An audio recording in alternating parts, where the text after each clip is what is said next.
تازه خبر مرکې ته لغمان ولایت ته د تازه عملیاتو او د ځینو ساحو د پاکولو لپاره لغمان ولایت ته ورسېدله.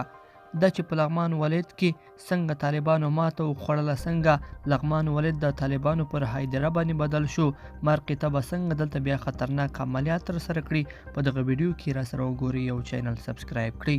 لیدونکو السلام علیکم، ستړي مه شئ.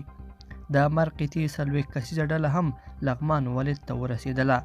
یاد غازیان به د لغمان ولایت بیلابیلو سیمو کې پر پنجابي یرغلګرو مرګوني بریدونه او تازه عملیات پیل کړي، ترڅو د لغمان ولایت ټولې ولسوالۍ له طالبانو څخه پاکې کړي او وضعیت بیرته عادي حالت ته راوګرځوي.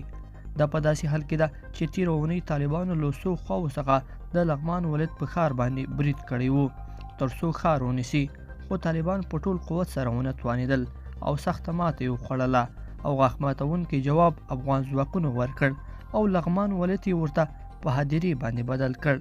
تېره ورځ ملي دفاع وزارت راپور ورکړی و چې په یوه شپه کې 110 طالبان په لغمان ولایت کې وژلي او 40 تنه نورې ټپیان کړي دي. لیدونکو په دې هیله چې دا مطلب به مو تر پایه لیدلی وي. که مو دغه ویډیو خوښه شوې ویډیو لایک کړئ او چینل سبسکرایب کړئ. تر بیا ښه وخت.